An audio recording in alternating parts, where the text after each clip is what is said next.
হযরত আবু হুরায়রা বলেন, ইয়া রাসূলুল্লাহ, মা আমাকে মেরেছেন, আমি আল্লাহর নবীর কাছে মায়ের বিরুদ্ধে নালিশ করতে আসি নাই।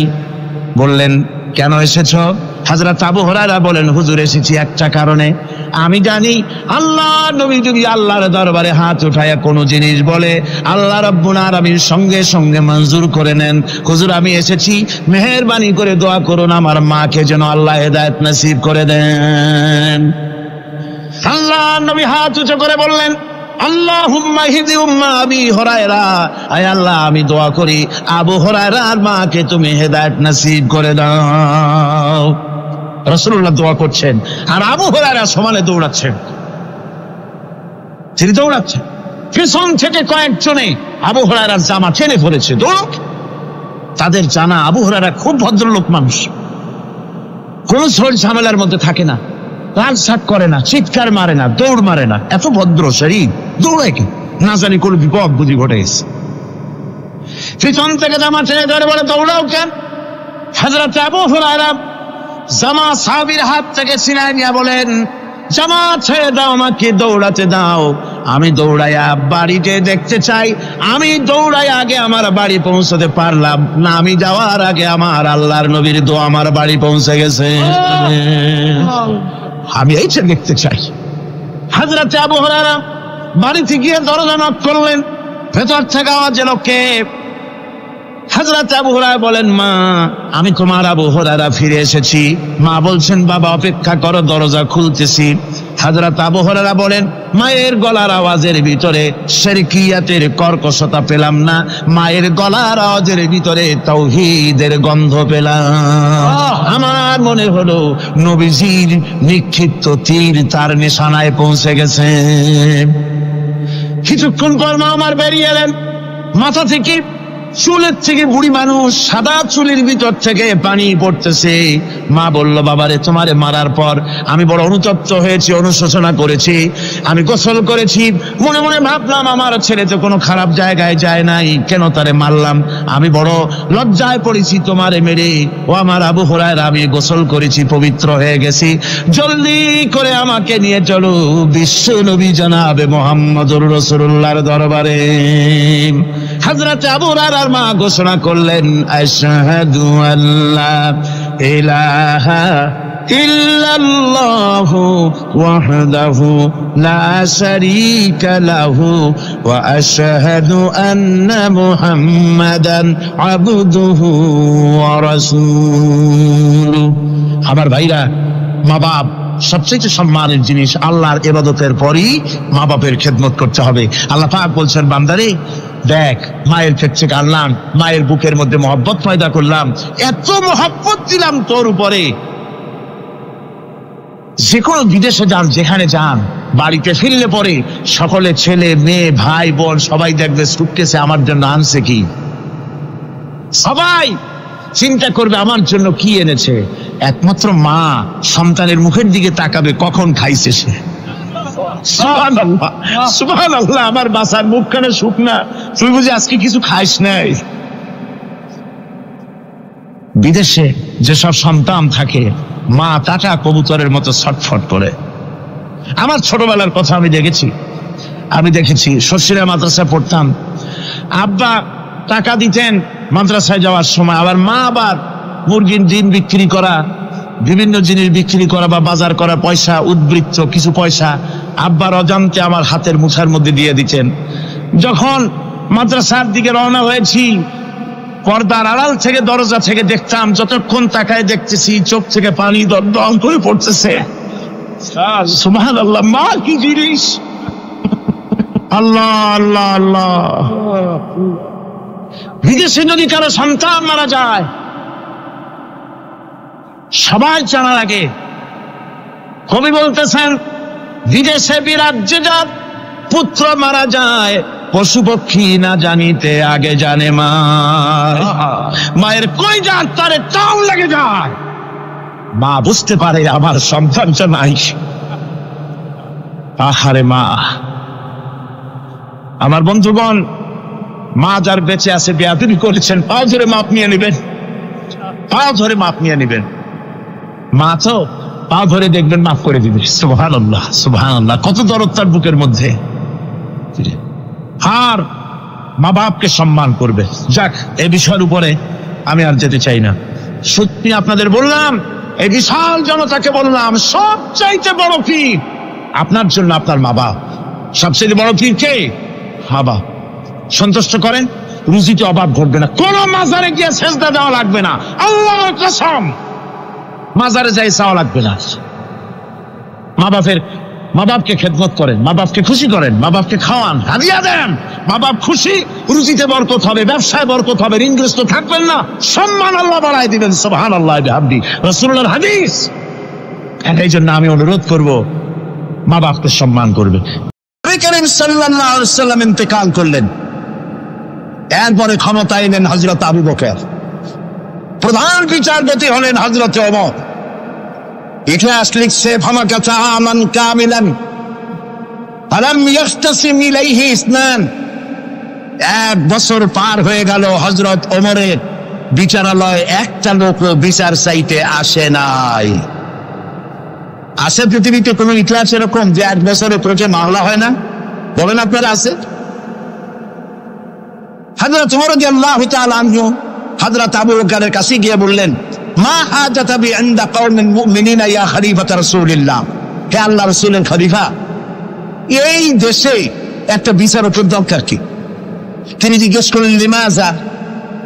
কই যে আমি তো এক বছর থাকলাম, খালি বসে বসে কাঠখড়ি গুনলাম, কেউ বিচার চাইতে আসলো না। হযরত আবু বকর জিজ্ঞেস করলেন, তোমার কাছে যে কেউ বিচার চাইতে আসলো না, তার কারণ কি? তিনি বললেন, দীনুহুমুন নাসিহা। এই জাতির দিন হচ্ছে নসিহা করা, পরস্পরের কল্যাণ কামনা করা। ওয়া মানহাজুহুমুল কুরআন, আর তাদের সংবিধান হচ্ছে কোরআন। ওয়া আমালুহুম আলা আমরি বিল মারুফ ওয়ান নাহয়ু আনিল মুনকার, আর এই জাতির আমল হলো ভালো কাজের আদেশ করা, অন্যায় কাজ থেকে মানুষকে বিরত রাখা। কুল্লু ওয়াহিদিন মিনহুম ইয়ারিফু হাদ্দাহু ফায়াকিফু ইনদাহু, আর এর প্রত্যেকটি ব্যক্তি তার সীমারেখা চেনে, আল্লাহর হদ সীমারেখা চেনে, এবং সেই সীমারেখার কাছেই সে দাঁড়িয়ে যায়।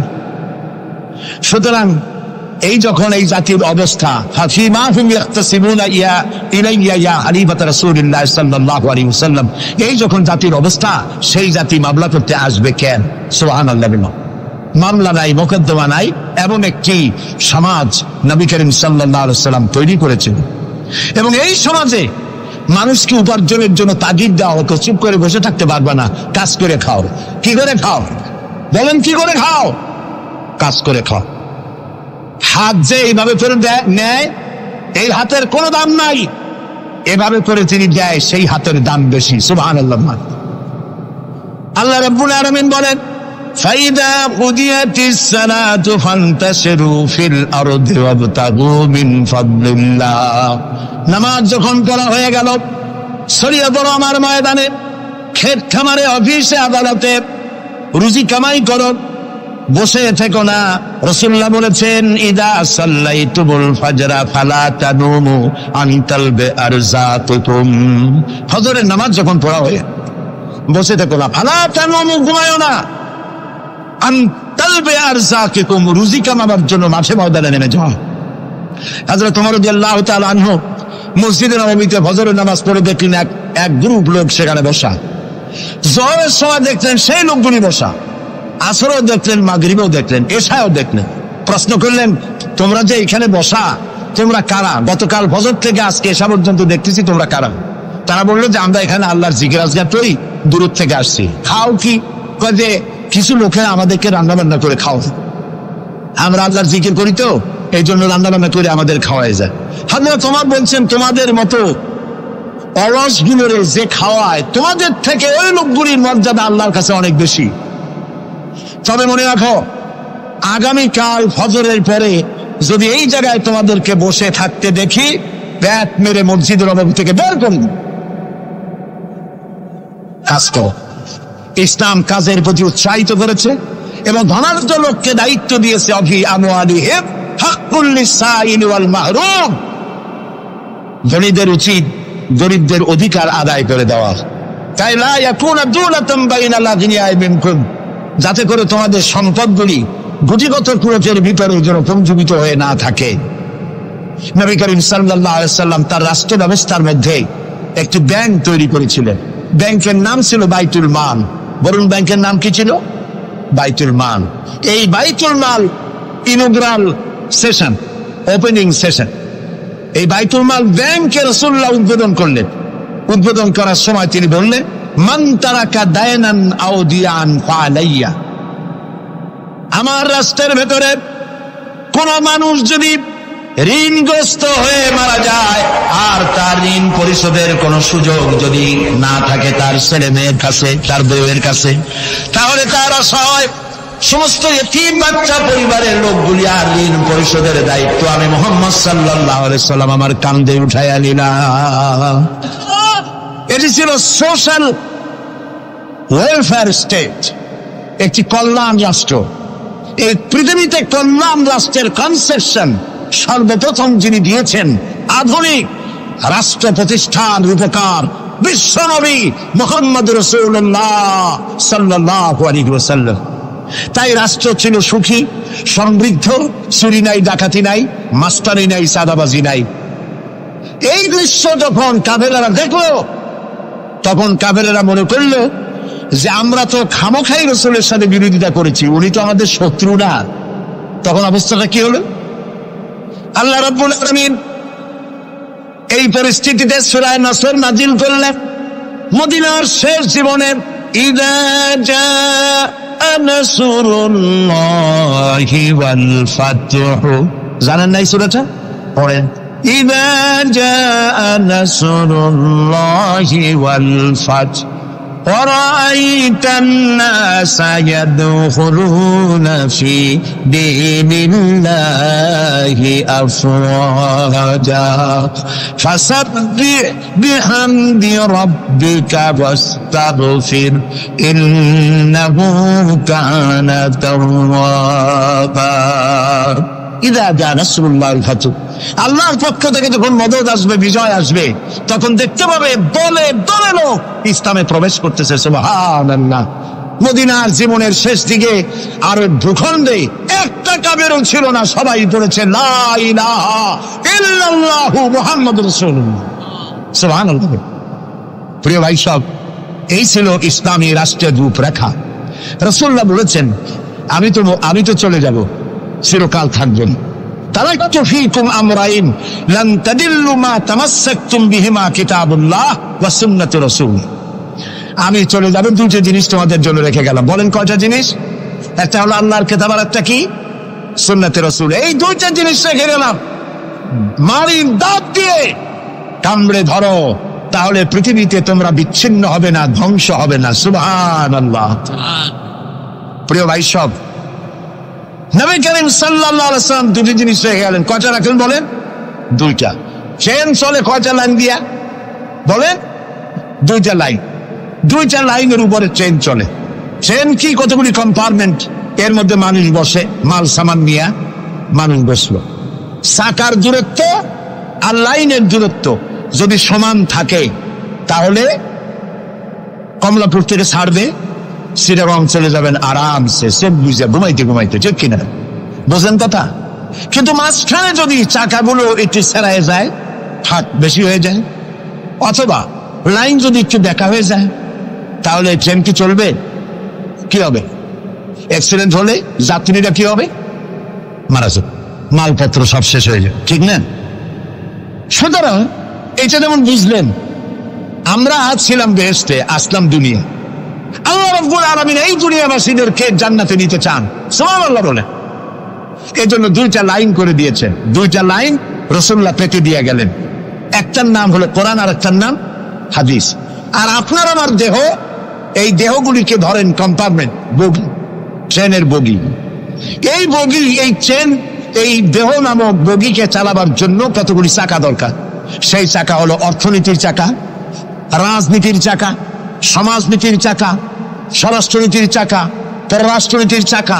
এই সব চাকাগুলি কোরআন হাদিস নামক দুইটা লাইনের উপরে যদি ছেড়ে দেন, কোরআন হাদিস অনুযায়ী যদি চালান, দেহ নামক গাড়ি দুনিয়া থেকে ছাড়বে, লাস্ট ডেস্টিনেশন আল্লাহর জান্নাতে চলে যাবে।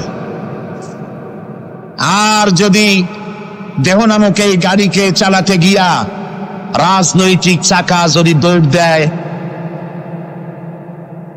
ইংল্যান্ডের দিকে, সংস্কৃতির চাকা যদি দৌড় দেয় ভারতের দিকে, গণতন্ত্রের চাকা যদি দৌড় দেয় আমেরিকার দিকে, তাহলে দেহ নামক গাড়ির কি হবে?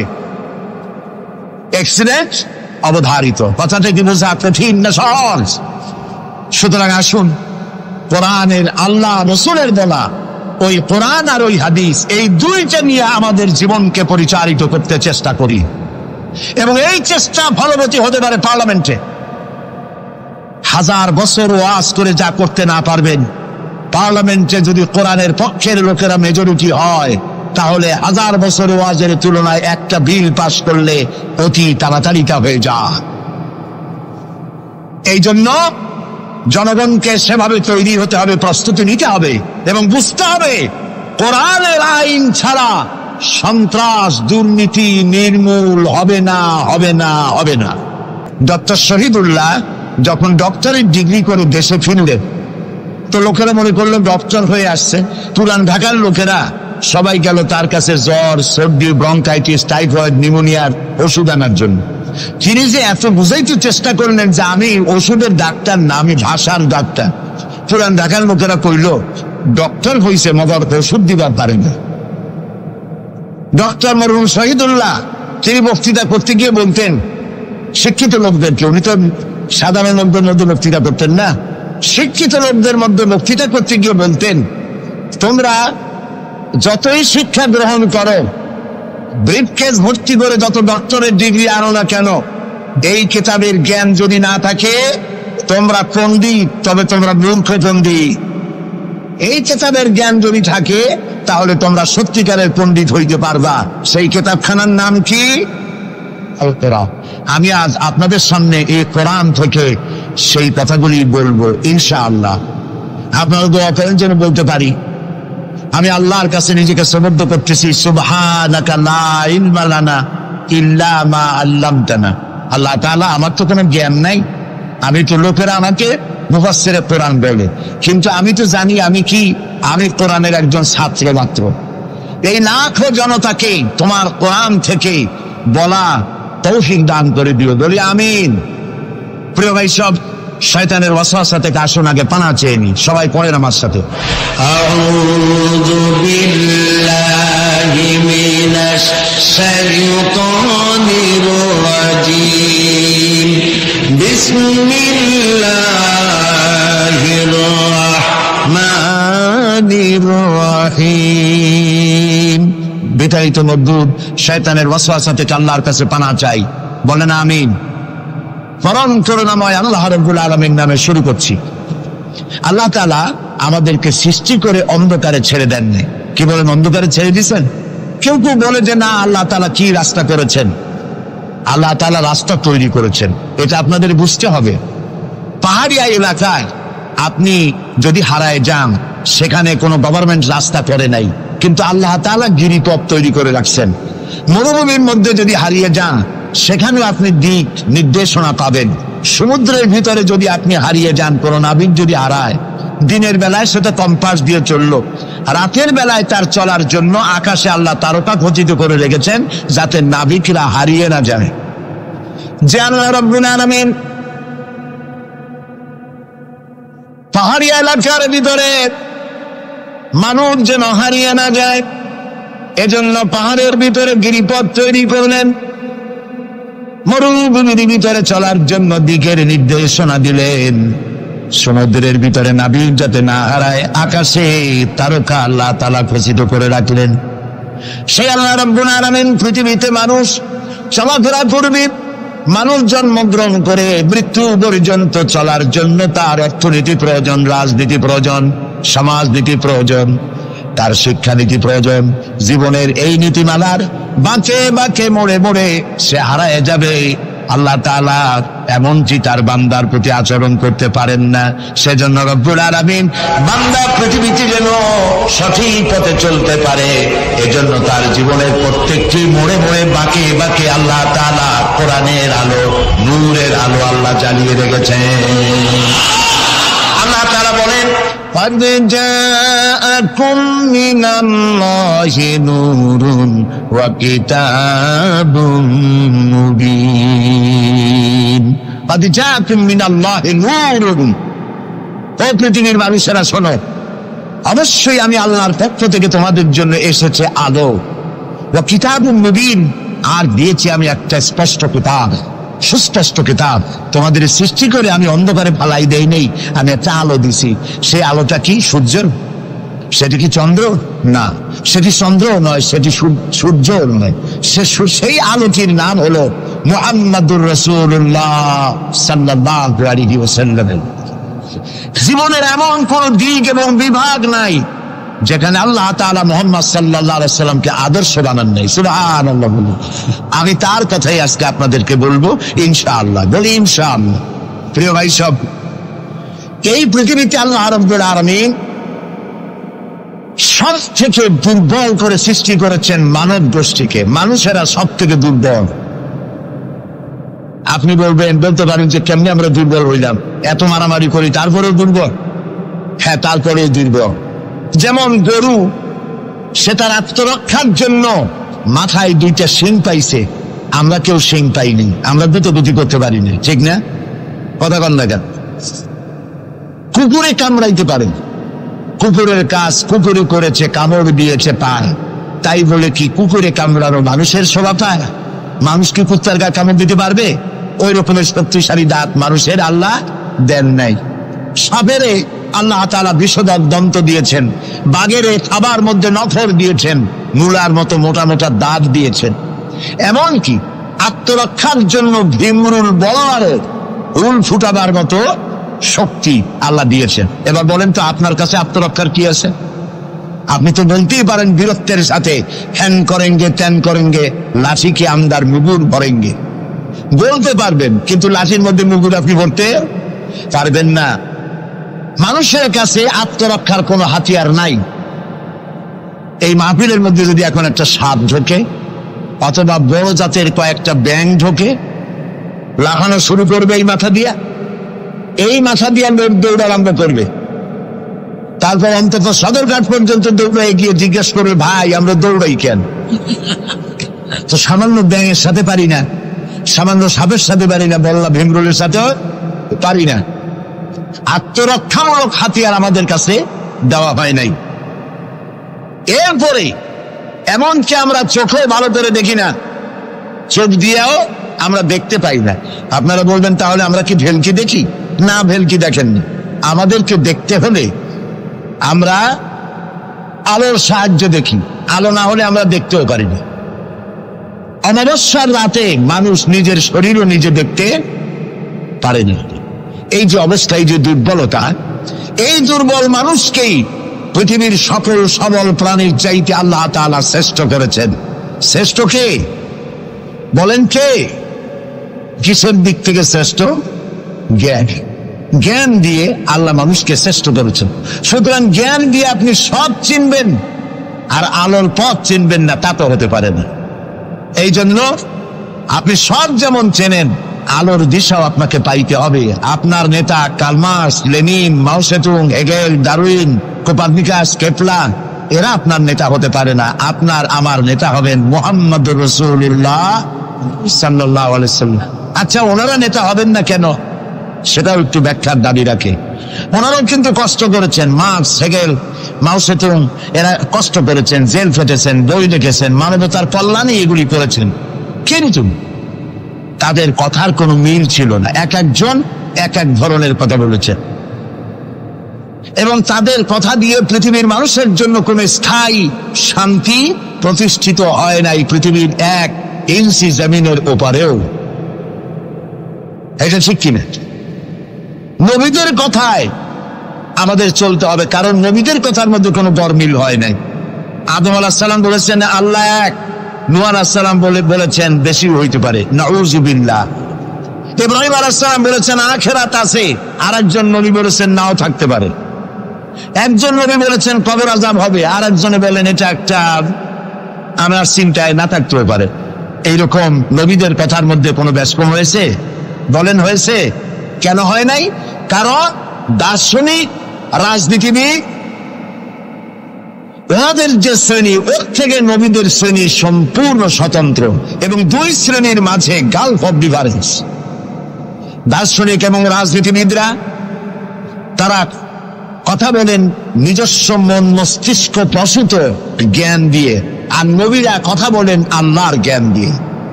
এই জন্য পৃথিবীতে যত নবী এসেছেন সমস্ত নবীদের স্লোগান ছিল একটা। কয়টা ছিল? আদম আলাইহিস সালাম থেকে নিয়ে শুরু করে মুহাম্মাদুর রাসূলুল্লাহ সাল্লাল্লাহু আলাইহি ওয়াসাল্লাম পর্যন্ত যত নবী আল্লাহ পৃথিবীতে পাঠিয়েছেন সমস্ত নবীদের স্লোগান একটাই ছিল, লা ইলাহা ইল্লাল্লাহু মুহাম্মাদুর রাসূলুল্লাহ। মুহাম্মাদুর রাসূলুল্লাহ নবী করিম সাল্লাল্লাহু আলাইহি ওয়াসাল্লামের সময় হয়েছে, আর বাকি সমস্ত নবীর সময় স্লোগান একটাই ছিল, লা ইলাহা ইল্লাল্লাহ। কোনো ব্যাস কম নাই, সব নবীরা এক কথা বলেছেন। কারণ নবীরা যে কথা বলেছেন সমস্ত কথা আসছে একটা অফিস থেকে। কয়টা অফিস? এবার বলেন তো অফিসটার নাম কি? কার অফিস? আল্লাহর অফিস।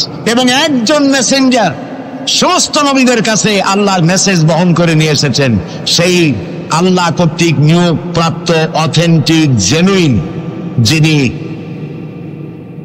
রাসূল ছিলেন, বার্তাবাহক ছিলেন, স্পেশাল মেসেঞ্জার ছিলেন, তার নাম কি? সুবহানাল্লাহ।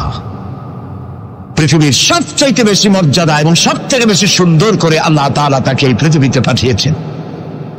তিনি যখন পৃথিবীতে আসলেন পৃথিবীটা কি ছিল? চুরি, ডাকাতি, জেনা, ব্যভিচার, হত্যা, ধর্ষণে ভরপুর মরাজাতি। ওই যে বলেছিলাম মরাজাতি, এই মরাজাতিটারে কেমনে জিতে বানানো যায় রাসূলুল্লাহ সেই চেষ্টা করলেন। 40 বছর বয়স ফেরা পাহাড় থেকে নেমে এনে কবি বলছেন, উতর কর গারে হেরা সে সুয়ে কওম আয়া, উতর কর গারে হেরা সে সুয়ে কওম আয়া, और एक नुस्खे किमिया साथ लाया। হেরা পাহাড় থেকে নবীজি নেমে এলেন, সাথে আনলেন পরশ পাথর। নাম কি? কোরআন। হেরা পাহাড় থেকে নেমে আসলেন, হাতে আনলেন পরশ পাথর। এই পরশ পাথরের ছোঁয়া যখন লাগলো ওমরের মতো পাথর সোনার টুকরা হয়ে গেল। সুবহানাল্লাহ। যারা ছিল নারী জাতির ইজ্জত, সতীত্ব, সংগ্রামের জম, তারা হয়ে গেল নারী জাতির পাহারাদার। সুবহানাল্লাহ বলুন। কোরআন মরা জাতিকে জিন্দা করছে। আহারে কপাল, সেই কোরআন শরীফ দিয়ে তাবিজ লিখি আমরা।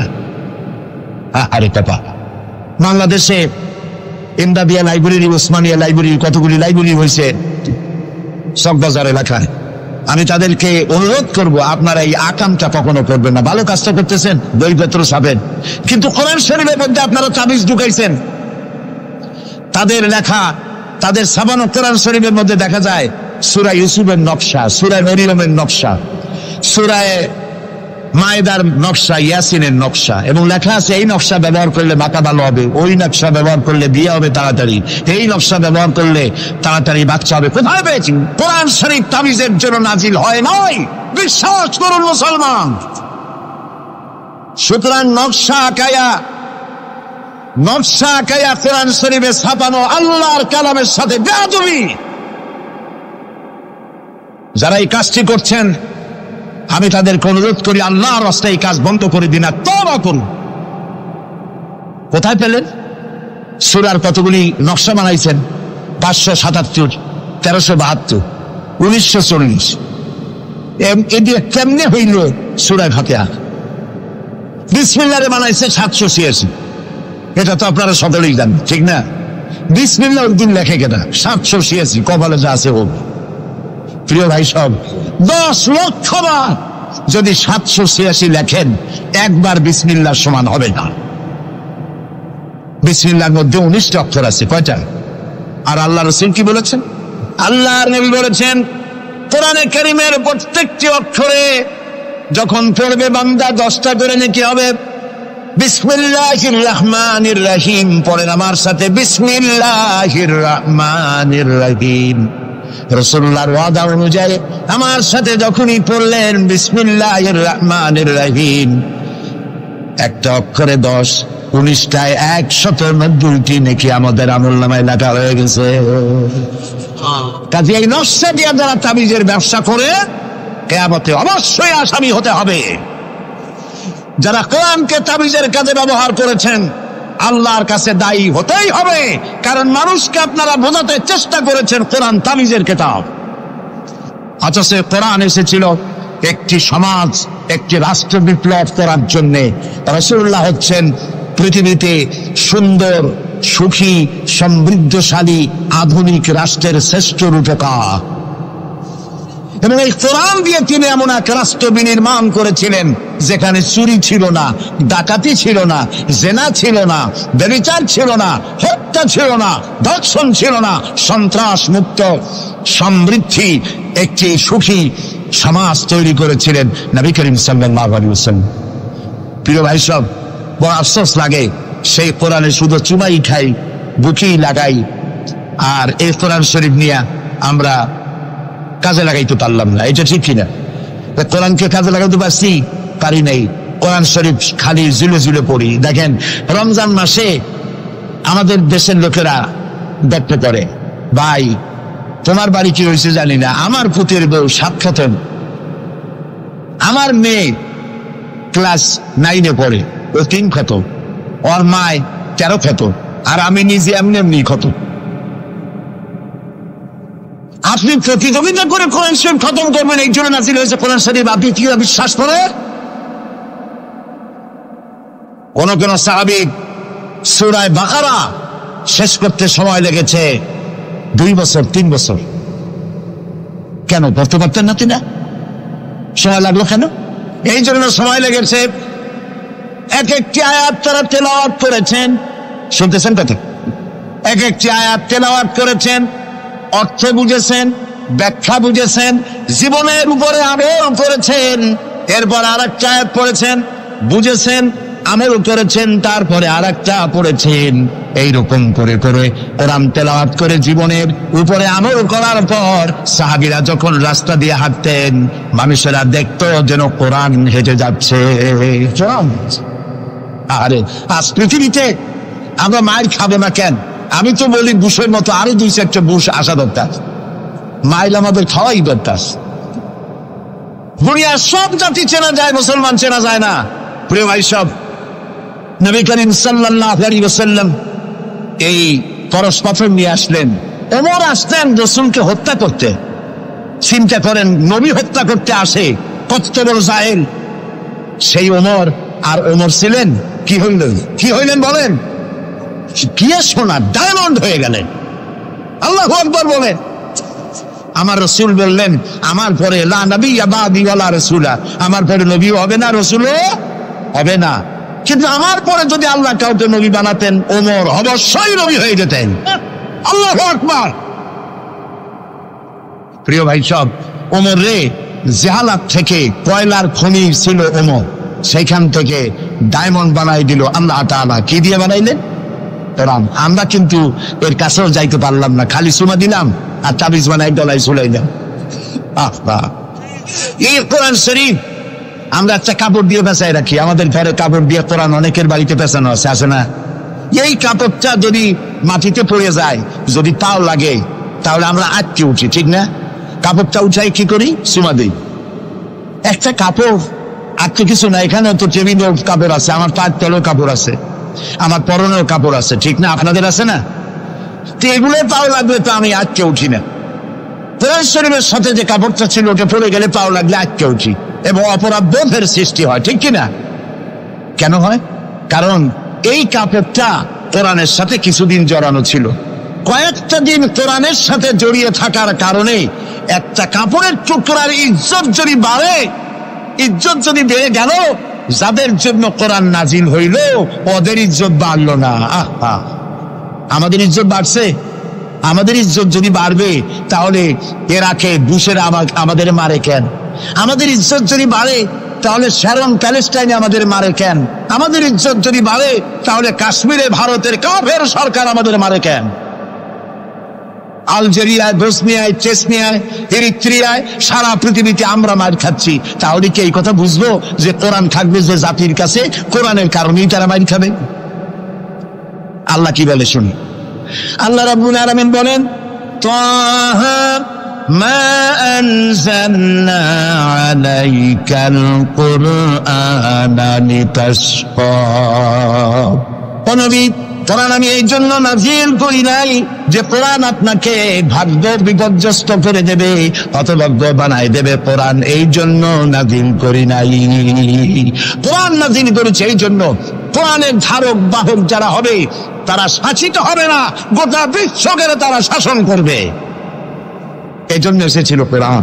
কারণ কোরআন দিয়ে শাসন করলেই মানুষেরা নিরাপত্তা পাবে। নারীর অধিকার কে দিল? এই কোরআন দিয়েছে। শ্রমিকের অধিকার কে দিল? এই কোরআন দিয়েছে। কৃষক, মজুর, সাদা এবং কালো মানুষের ব্যবধান কে দূর করলো? এই কোরআন করেছে। সুবহানাল্লাহ। এই কোরআনের মধ্যে কি কি আছে? এর মধ্যে রাজনীতি আছে, অর্থনীতি আছে, সমাজনীতি আছে, দর্শন আছে, এর মধ্যে পররাষ্ট্রনীতি আছে, স্বরাষ্ট্রনীতি আছে। বিজ্ঞান আছে বলে এ কোরআন বিজ্ঞানের বই নয়। ইতিহাস আছে বলে এ কোরআন ইতিহাসের বই নয়। রাজনীতি আছে বলে এটা রাজনীতির কিতাব নয়। অর্থনীতি আছে বলে এটা অর্থনীতির কিতাব নয়। তাহলে প্রশ্ন হবে এটা কি? এটা হচ্ছে মানুষের জীবন পরিচালনার জন্য যত নীতি প্রয়োজন, সমস্ত নীতির মূল নীতি যে কিতাবে লেখা হয়েছে সেই কিতাবের নাম আল কোরআন। প্রিয় ভাই সব, নবী করিম সাল্লাল্লাহু আলাইহি ওয়াসাল্লাম কে আল্লাহ তাআলা এজন্য পাঠান নাই যে তিনি আর তার সাহাবীরা মসজিদে বসে বসে আল্লাহ আল্লাহ করবেন আর রাষ্ট্র চালাবে ফেরাউন আর নমরুদেরা, রাষ্ট্র চালাবে আবু জাহেলের গোষ্ঠীরা, ফাসিক, ফুজ্জার, নামাজ নাই, রোজা নাই, ঘুষখোর, মদখোর, এরা রাষ্ট্র চালাবে। এই জন্য ইসলাম আসে নাই। ইসলাম এসেছে রাষ্ট্র পরিচালনা করার অধিকার কোরআনে কার? আল্লাহ রাব্বুল আলামিন বলেন, আলা লাহুল খালকু ওয়াল আমর ইনিল হুকমু ইল্লা লিল্লাহ। সৃষ্টি যার, আইন চলবে তার। সৃষ্টি যার, আইন চলবে তার। আলা লাহুল খালকু ওয়াল আমর, সৃষ্টি যার, আইন তারই চলবে। কারণ এই কোরআনের তো কোনো পরিবর্তন নাই। এটি সংবিধান, এটি কনস্টিটিউশন। আমাদের একটা কনস্টিটিউশন আছে, আছে না? তবে তৈরি হয়েছিল 72-তে। 1972 সালে বাংলাদেশের সংবিধান রচিত হয়েছিল। আজকে 2004। 1972 থেকে 2004 এ পর্যন্ত আমার দেশের কনস্টিটিউশন অ্যামেন্ডমেন্ট, সংযোজন, বিয়োজন, পরিবর্তন, পরিবর্ধন ইত্যাদি হয়েছে নাকি হয়নি? কয়বার হয়েছে? 13 বার হয়ে গেছে। 13 বার হয়েছে আর 14 বার হবে খুব শিগগির। তাহলে স্বাধীনতার 32 বছরের ভিতরে যদি সংবিধান 14 বার পরিবর্তন হয়, সংশোধন হয়, এই রেশিও অনুযায়ী 100 বছর যদি যায়, তাহলে কম্বলের লোম বাঁচলে থাকবে কিছু? এটাও একটি সংবিধান। এটার নাম কি? সংবিধান, মানবতার সংবিধান। এটি শুধু মুসলমানদের জন্য নয়। কোন মুসলমান দাবি করতে পারবে না কোরআন একমাত্র আমার কিতাব? না। আল্লাহ তাআলা শুরুতেই বলে দিয়েছেন, হুদাল লিন-নাস, হুদাল লিল-মুত্তাকিন, হুদাল লিন-নাস, হাযা বায়ানুল লিন-নাস। পৃথিবীর সমস্ত মানব গোষ্ঠীর জন্য হেদায়েতের সর্বশেষ কিতাবের নাম কি? কোরআন শরীফ। প্রিয় ভাই সব, 1400 বছর বা 1500 বছর হয়ে গেছে কোরআনের বয়স। পরিবর্তন হয়েছে কয়বার? কয়বার হয়েছে? কিয়ামতের আগ পর্যন্ত আর কয়বার হবে? একবারও হবে না। কারণ এই কিতাব আসছে কার কাছ থেকে? আল্লাহর কাছ থেকে। তিনি নির্ভুল, তার কোনো ভুল নাই। আমার দেশের সংবিধান পরিবর্তন হয় কেন? এই জন্য হয় যারা সংবিধান রচনা করেছিলেন ওনাদের কাছে ভবিষ্যতের জ্ঞান ছিল না। অতীতের অভিজ্ঞতার ভিত্তিতে বর্তমানকে সামনে রেখে সংবিধান রচনা করেছেন। আর যখন নতুন নতুন সমস্যা সামনে আসছে, তখন অতীতের অভিজ্ঞতা শেষ, নতুন অভিজ্ঞতা দিয়ে আবার পরিবর্তন করা লেগেছে। ঠিক কিনা? আল্লাহর কাছে কাল কয়টা? একটা। সেই কালটার নাম কি? মাশাআল্লাহ, আপনাদেরকে 100 দিলাম। এইরকম কথা যারা মনে রাখতে পারে, এই সব শ্রোতাদেরই কথা বলে শুনাইয়া আনন্দ আছে। আল্লাহ যেন আমারও ফায়দা দেয়, আপনাদেরকেও দেন বলি আমি। তাহলে আল্লাহ রাব্বুল আলামিনের কাছে কাল হইল কয়টা? একটা। ওই কালটার নাম কি? বর্তমান। বর্তমানের উপরে ভিত্তি করে আল্লাহ তাআলা কোরআন তৈরি করেছেন, তাই এর কোনো অ্যামেন্ডমেন্টের প্রয়োজন হয় নাই, কিয়ামত পর্যন্ত হবে না। যদি শান্তি চাই, আমাদের দেশে এখন তো আগেও সন্ত্রাস ছিল, এখনো সন্ত্রাস আছে।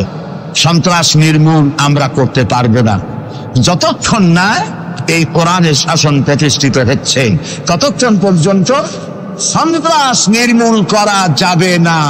এ ব্যাপারে আরো কথা সামনে বলবো, বলেন ইনশাআল্লাহ।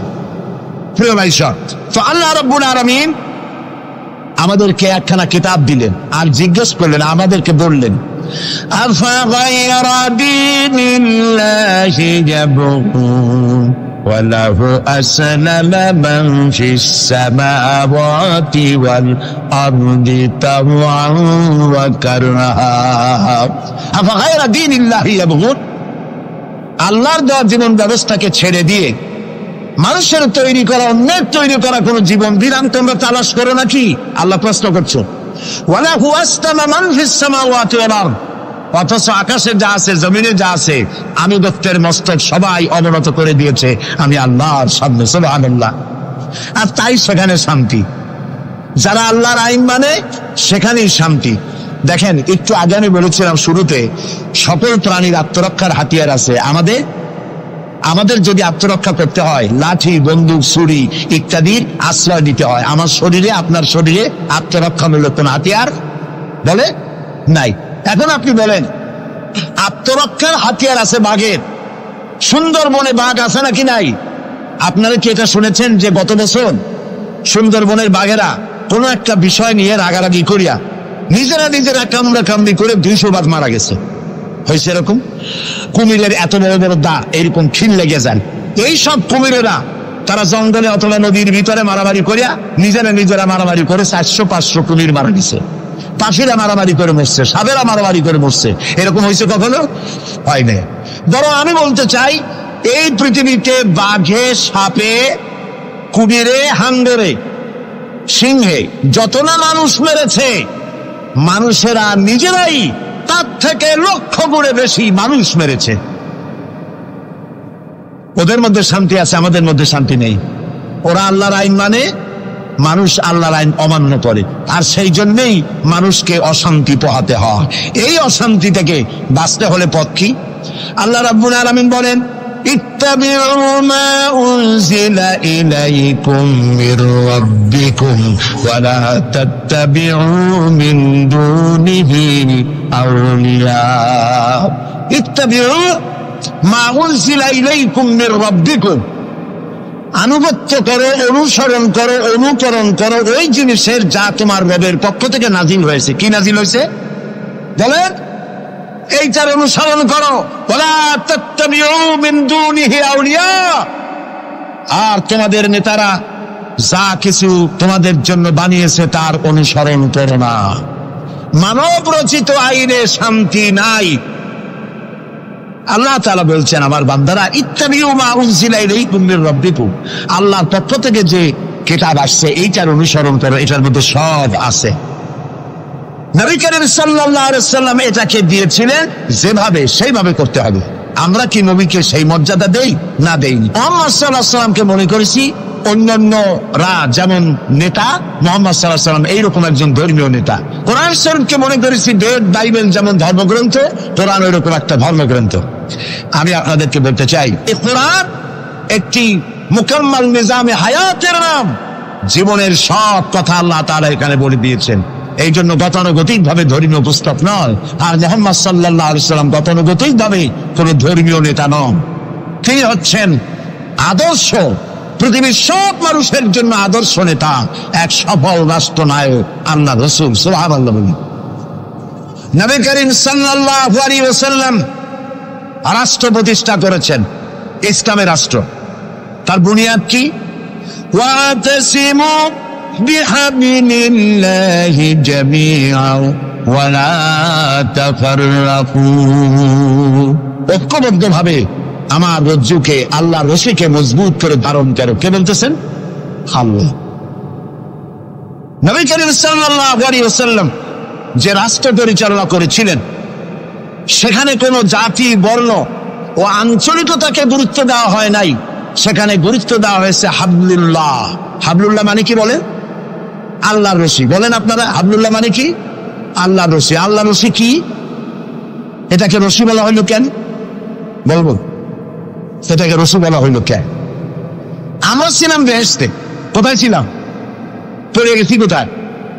ধরুন এটা একটা কুয়া, দুনিয়াটা কি কুয়া, বেহেশতে থেকে পড়ে গেছি কুয়ার মধ্যে। এখন কুয়ায় পতিত মানুষ উঠাবার জন্য সব থেকে ভালো কি? বাঁশ। কুয়ায় পতিত মানুষ উঠাবার জন্য কোন জিনিস সব থেকে ভালো? রশি।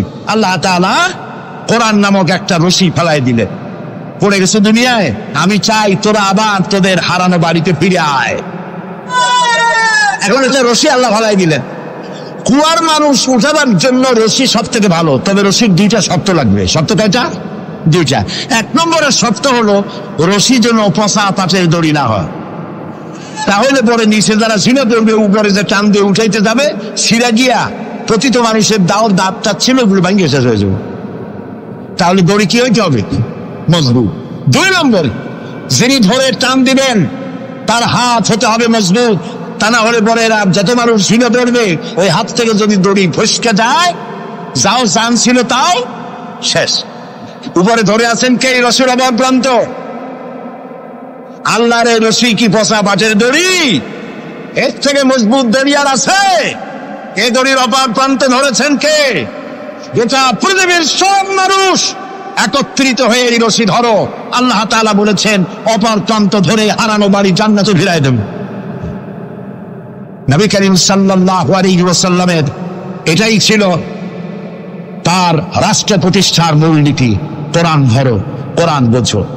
এই কোরআন দিয়ে তিনি একটি বিচার ব্যবস্থা চালু করলেন কোরআন দিয়ে। রাসূলুল্লাহ এখন প্রেসিডেন্ট, রাসূলুল্লাহ এখন কি? প্রেসিডেন্ট। দেখেন বিচার কেমনে হচ্ছে। আল্লাহ রাব্বুল আলামিন কোরআনের আয়াত দিয়ে বিচার ব্যবস্থা কন্ট্রোল করে দিলেন। বিচারে কারো পক্ষপাতিত্ব করা যাবে না। ওয়াইযা হাকামতুম বাইনান নাসি আন তাহকুমু বিল আদল। আল্লাহ তাআলা বলেন, তোমরা যখন লোকদের মাঝে বিচার করবে, সুষ্ঠু বিচার করবে, ভালো ফয়সালা করবে, সুবিচার করবে। আর বিজাতীয়দের ব্যাপারে, অমুসলিমদের ব্যাপারে বিচার করতে গিয়ে তাদের উপরে জুলুম করবে না। ওয়ালা ইয়াজরিমান্নাকুম শানাআনু কওমিন আলা আন তা'দিলু। বিচার করতে গিয়ে হিন্দু, খ্রিস্টান, বৌদ্ধ, মুসলমান না, এই চিন্তা করে অমুসলিমদের উপরে বিচার করবে না। বিচার করতে হবে, সে বিচার যদি মুসলমানদের গায়ে লাগে তাও লাগুক, বিচার হতে হবে সুবিচার। প্রিয় ভাই সব, এই বিচারের ভিতরে জেনাকারের শাস্তি আছে। জেনাকারের শাস্তি কি হবে? চোরের শাস্তি কি হবে? আল্লাহ তাআলা বলে দিলেন, আস-সারিকু ওয়াস-সারিকাতু ফাকতাউ আইদিয়াহুমা। চোর পুরুষ হোক আর নারী হোক, উভয়ের হাত কেটে দাও। এই আইনটা কার? আল্লাহ তাআলার আইন। এই আইনকে কিছু কিছু লোক বলে এইটা নাকি বর্বর আইন, বলেন নাউযুবিল্লাহ। আল্লাহর আইনকে যদি কেউ বর্বর আইন বলে তার ঈমান থাকে? আর ঈমান তো নাই, থাকবে কি? আল্লাহ বলছেন হাত কেটে দাও। এখন যারা এটার বিরুদ্ধে তারা বলে কি জানেন? ওদের তো বলা হয় বুদ্ধিজীবী। কি জীবী? বুদ্ধিজীবী। আর বুদ্ধির ছেলায় যত বুদ্ধিজীবী আছে বাংলাদেশে দেখবেন মাথায় কারো চুল নাই। বুদ্ধির জ্বালায় চুল টুল সব শেষ। চতুর্দিকে কিছু আছে স্টেডিয়ামের মতো, চতুর্দিকে দর্শক মাস্টারে খালি। এরা বলে কি? এরা বলে চোরের হাত কাটা আইন বর্বর আইন। হাত কাটলে ও তো গরিব মানুষ, চুরি করছে, হাতটা কাটলে ওর ছেলে মেয়ে না খাই মরবে, সবাই হবে ভিক্ষু। এটা আইন হলো? ওই বেটারা জানে না চোরের হাত কাটা আইন রাসূলুল্লাহর মক্কি জিন্দেগিতে নাজিল হয় নাই। এই আইন নাজিল হয়েছে রাসূলুল্লাহ যখন মদিনায় প্রেসিডেন্ট। খাওয়া, পড়া, শিক্ষা, চিকিৎসা, বাসস্থানের গ্যারান্টি দেওয়া হয়ে গেছে। কারো খাবারের অভাব নাই, পড়ার অভাব নাই। এই সময় আয়াত নাজিল হলো। এখন তো যদি চুরি করে তাহলে বোঝা যাবে এটা তার পেশা অথবা নেশা। পেটের জ্বালায় তো চুরি করেনি। কাজে এখন যদি কেউ চুরি করে হাত কেটে দাও। হযরত ওমর রাদিয়াল্লাহু তাআলা আনহু বলেছেন, তার জামানায় একবার দুর্ভিক্ষ হয়েছিল মদিনায়। তিনি বলেছিলেন, এখন যদি কোন চোর ধরা পড়ে এই অবস্থায় যে পেটের জ্বালায় চুরি করছে, এটা যদি প্রমাণিত হয় তাহলে হাত কাটা আইন চালু করবা না। তার মানে ইসলাম আগে দেয় পেটে, তারপরে দেয় পিঠে। এই জন্য ইসলামী সরকার তার কাজই হলো জাতির উপরে, দেশবাসীর উপরে ইনসাফ করা, তাদের প্রয়োজন মিটিয়ে দেওয়া, এটা হচ্ছে তাদের দায়িত্ব। সেই দায়িত্ব করে ইসলাম। এবার দেখেন নরহত্যার শাস্তি। এই যে সমানে খুন হইতেছে বিভিন্ন জায়গায়, শাস্তি হয় না, সেই জন্য খুন বাড়তে থাকে। বিচারের কিছু মাইল পেস আছে, সেই মাইল পেসে চোরগুলা, ডাকাতগুলা, সন্ত্রাসীগুলা পার পাইয়া যায়। পুলিশেরা জীবন প্রাণান্ত করে এক একটা আসামি ধরে, প্রাণান্ত করে আসামি ধরে, তারপরে হাইকোর্ট থেকে জামিন পেয়ে যায়। যারে ধরলো জামিন পেয়ে গেল। এখন তো সে পুলিশের নাকের ডগায় আঙ্গুল দিয়ে দেখা যায়, পাল্লা নামার আটকাইতে, ঠিক না? ইসলামের বিধান ভিন্ন। হত্যা করেছে, ইয়া আইয়ুহাল্লাযীনা আমানু কুতিবা আলাইকুমুল কিসাসু ফিল কাতলা, তোমাদের প্রতি নরহত্যার শাস্তি স্বরূপ কিসাস নির্দিষ্ট করা হয়েছে, অর্থাৎ হত্যার বদলে হত্যা। যে হত্যা করেছে প্রমাণিত হয়েছে, পরে নিয়ে আসো পল্টনের মাঠে, রেডিওর সমস্ত চ্যানেলগুলিকে দাওয়াত দাও, পত্রিকার সাংবাদিকদের দাওয়াত দাও, লোকেরা দেখুক, সকলের সামনে ওকে হত্যা করা হোক।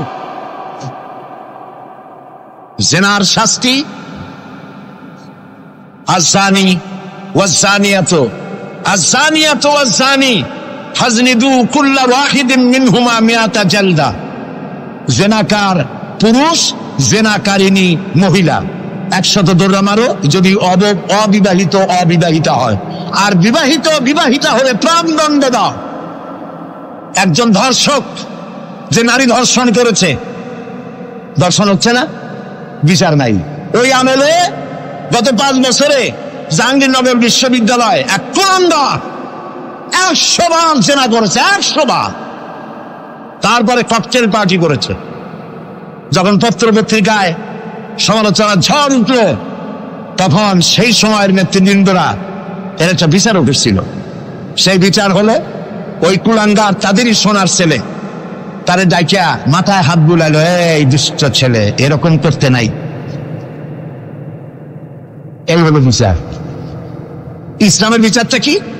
ইসলামের বিচার হয়েছে ধর্ষক প্রমাণিত হয়েছে, নিয়ে আসো ময়দানে, চতুর্দিকে লোকেরা পাথর নিয়ে দাঁড়াও, পাথর মেরে ওর গায়ের গোস্ত, হাড্ডি, চর্বি, চামড়া, রক্ত বাতাসের সাথে উড়ায় দাও। এই দৃশ্য যারা দেখবে উপস্থিত থেকে, রেডিও এবং টেলিভিশনের মাধ্যমে যারা দেখবে, চিন্তা করেন এরপরে যদি ধর্ষণ এই নামটা যদি মাথায় আসে, 15 জগ পানি খাওয়া লাগবে ধর্ষণে, ঠিক কিনা বলে?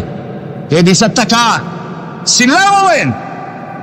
নবী করিম সাল্লাল্লাহু আলাইহি ওয়াসাল্লাম পৃথিবীর সফল শ্রেষ্ঠ রাষ্ট্রনায়ক, কোরআনের এই বিচার পদ্ধতি দিয়ে একটি সুন্দর সমাজ বিনির্মাণ করেছিলেন, যেখানে চুরি নাই, ডাকাতি নাই, জেনা নাই, হত্যা নাই, ধর্ষণ নাই, সব বন্ধ। প্রিয় ভাই, সব আল্লাহর কথা, রাসূলের কথা, ইতিহাসের কথা বলছি। আলহামদুলিল্লাহ বলে নবী করিম সাল্লাল্লাহু আলাইহি ওয়াসাল্লাম ইন্তেকাল করলেন। এরপরে ক্ষমতা এলেন হযরত আবু বকর, প্রধান বিচারপতি হলেন হযরত ওমর। ইতিহাস লিখছে, ফামাকাতা আমান কামিলান ফালাম ইয়াখতাসিম ইলাইহি ইসনান।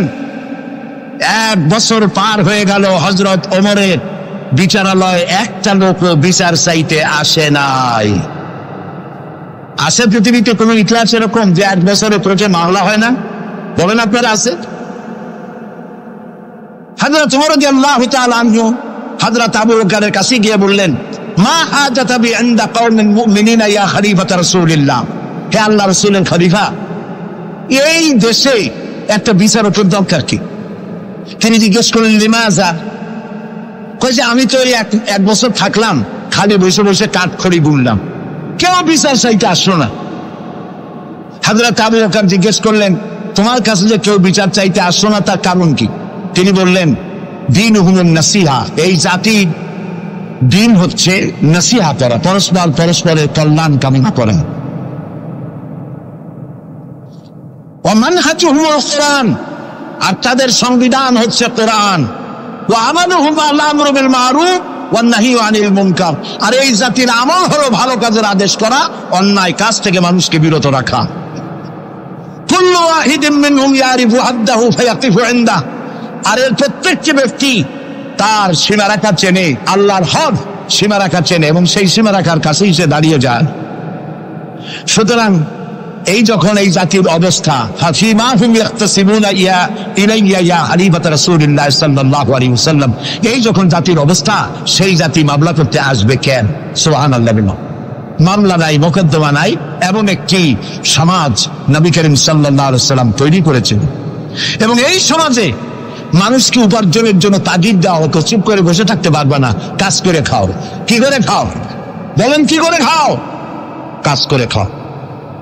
হাত যে এইভাবে করে নেয়, এই হাতের কোনো দাম নাই, এভাবে করে তিনি দেয়, সেই হাতের দাম বেশি। সুবহানাল্লাহ। আল্লাহ রাব্বুল আলামিন বলেন, ফাইদা কুদিয়াতিস সালাতু ফান্তাশিরু ফিল আরদি ওয়াবতাগু মিন ফাদলিল্লাহ। নামাজ যখন পড়া হয়ে গেল, ছড়িয়ে পড়ো আমার ময়দানে, ক্ষেত খামারে, অফিসে, আদালতে, রুজি কামাই করো, বসে থেকো না। রাসূলুল্লাহ বলেছেন, ইদা সাল্লাইতুমুল ফাজরা ফালা তানুমু আন তালবে আরযাতুকুম। ফজরের নামাজ যখন পড়া হয়ে বসে থেকো না, ফালা তানুমু, ঘুমায়ো না, আন তালবে আরযাতুকুম, রুজি কামাবার জন্য মাঠে ময়দানে নেমে যাও। হযরত ওমর রাদিয়াল্লাহু তাআলা আনহু মসজিদে নববীতে ফজরের নামাজ পড়ে দেখলেন এক গ্রুপ লোক সেখানে বসা। জোহরের সময় দেখলেন সেই লোকগুলি বসা, আসরও দেখলেন, মাগরিবেও দেখলেন, এশাও দেখলেন। প্রশ্ন করলেন, তোমরা যে এখানে বসা, তোমরা কারা? গতকাল ফজর থেকে আজকে এশা পর্যন্ত দেখতেছি, তোমরা কারা? তারা বললো যে আমরা এখানে আল্লাহর জিকির আজকার করি, দূর থেকে আসছি। খাও কি? যে কিছু লোকেরা আমাদেরকে রান্না বান্না করে খাও, আমরা আল্লাহর জিকির করি তো এই জন্য রান্না বান্না করে আমাদের খাওয়াই যায়। হাজরা তোমার বলছেন, তোমাদের মতো অলসগুলোরে যে খাওয়ায়, তোমাদের থেকে ওই লোকগুলির মর্যাদা আল্লাহর কাছে অনেক বেশি। তবে মনে রাখো, আগামীকাল ফজরের পরে যদি এই জায়গায় তোমাদেরকে বসে থাকতে দেখি, ব্যাট মেরে মসজিদের নববী থেকে বের করে দিই। কাজ করো। ইসলাম কাজের প্রতি উৎসাহিত করেছে এবং ধনাঢ্য লোককে দায়িত্ব দিয়েছে, অফি আমওয়ালিহিম হাক্কুল লিসাইল ওয়াল মাহরুম, ধনীদের উচিত গরিবদের অধিকার আদায় করে দেওয়া। তাই লা ইয়াকুনা দুলাতাম বাইনাল আগনিয়াই মিনকুম, যাতে করে তোমাদের সম্পদগুলি গুটিগত খরচের ভিতরে যেন পঞ্জীবিত হয়ে না থাকে। নবী করিম সাল্লাল্লাহু আলাইহি ওয়াসাল্লাম তার রাষ্ট্র ব্যবস্থার মধ্যে একটি ব্যাংক তৈরি করেছিলেন। ব্যাংকের নাম ছিল বাইতুল মাল। বরুণ ব্যাংকের নাম কি ছিল? বাইতুল মাল। এই বাইতুল মাল ইনগ্রাল সেশন, ওপেনিং সেশন, এই বাইতুল মাল ব্যাংকে রাসূলুল্লাহ উদ্বোধন করলেন। উদ্বোধন করার সময় তিনি বললেন, মান তারাকা দায়নান আও দিয়ান ফালাইয়া, আমার রাষ্ট্রের ভেতরে কোন মানুষ যদি ঋণগ্রস্ত হয়ে মারা যায় আর তার ঋণ পরিশোধের কোন সুযোগ যদি না থাকে তার ছেলে মেয়ের কাছে, তার বউয়ের কাছে, তাহলে তার অসহায় সমস্ত ইতিম বাচ্চা পরিবারের লোকগুলি আর ঋণ পরিশোধের দায়িত্ব আমি মুহাম্মদ সাল্লাল্লাহু আলাইহি সাল্লাম আমার কাঁধে উঠাইয়া নিলাম।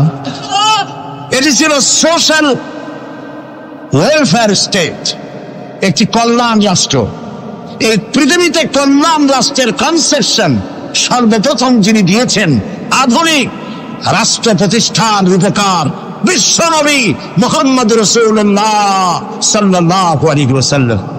তাই রাষ্ট্র ছিল সুখী, সমৃদ্ধ, চুরি নাই, ডাকাতি নাই, মাস্তানি নাই, চাঁদাবাজি নাই।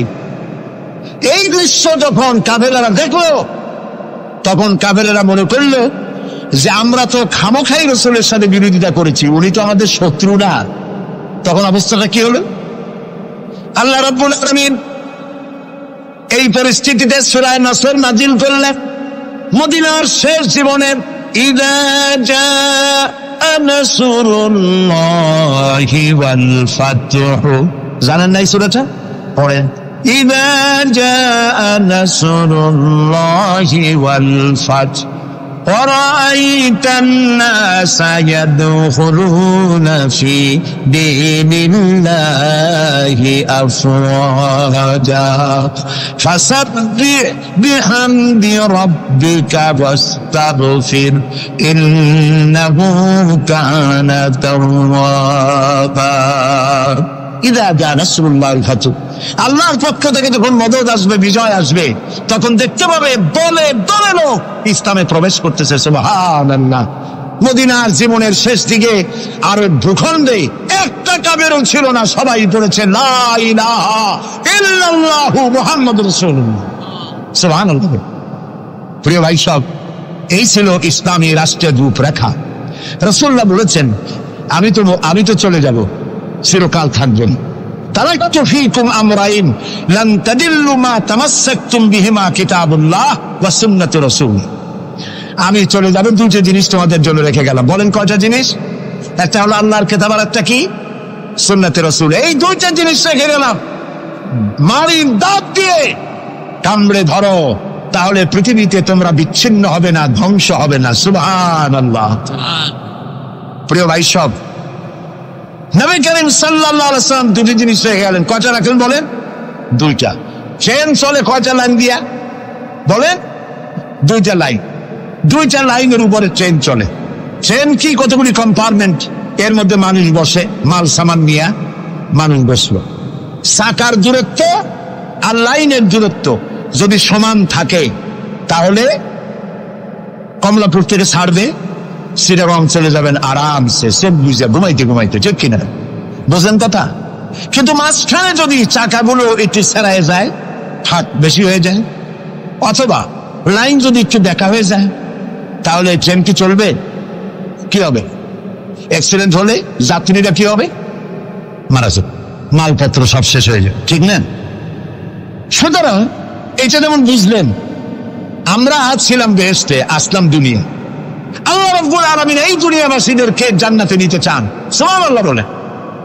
এই জন্য দুইটা লাইন করে দিয়েছেন। দুইটা লাইন রাসূলুল্লাহ পেতে দিয়ে গেলেন। একটার নাম হলো কোরআন, আর একটার নাম হাদিস। আর আপনার আমার দেহ, এই দেহগুলিকে ধরেন কম্পার্টমেন্ট, বগি, ট্রেনের বগি। এই বগি, এই ট্রেন, এই দেহ নামক বগিকে চালাবার জন্য কতগুলি চাকা দরকার। সেই চাকা হলো অর্থনীতির চাকা, রাজনীতির চাকা, সমাজনীতির চাকা, স্বরাষ্ট্রনীতির চাকা, পররাষ্ট্রনীতির চাকা। এই সব চাকাগুলি কোরআন হাদিস নামক দুইটা লাইনের উপরে যদি ছেড়ে দেন, কোরআন হাদিস অনুযায়ী যদি চালান, দেহ নামক গাড়ি দুনিয়া থেকে ছাড়বে, লাস্ট ডেস্টিনেশন আল্লাহর জান্নাতে চলে যাবে। আর যদি দেহ নামক এই গাড়িকে চালাতে গিয়া রাজনৈতিক চাকা যদি দৌড় দেয়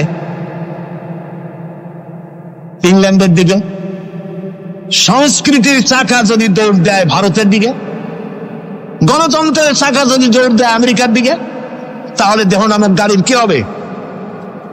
অ্যাক্সিডেন্ট অবধারিত। কথাটা কি বোঝা কঠিন না সহজ? সুতরাং আসুন, কোরআনের, আল্লাহ রসুলের বলা ওই কোরআন আর ওই হাদিস, এই দুইটা নিয়ে আমাদের জীবনকে পরিচালিত করতে চেষ্টা করি। এবং এই চেষ্টা ফলবতী হতে পারে পার্লামেন্টে। 1000 বছর ওয়াজ করে যা করতে না পারবেন, পার্লামেন্টে যদি কোরআনের পক্ষের লোকেরা মেজরিটি হয়, তাহলে 1000 বছর ওয়াজের তুলনায় একটা বিল পাস করলে অতি তাড়াতাড়ি তা হয়ে যায়। এই জন্য জনগণকে সেভাবে তৈরি হতে হবে, প্রস্তুতি নিতে হবে এবং বুঝতে হবে কোরআনের আইন ছাড়া সন্ত্রাস, দুর্নীতি নির্মূল হবে না, হবে না, হবে না।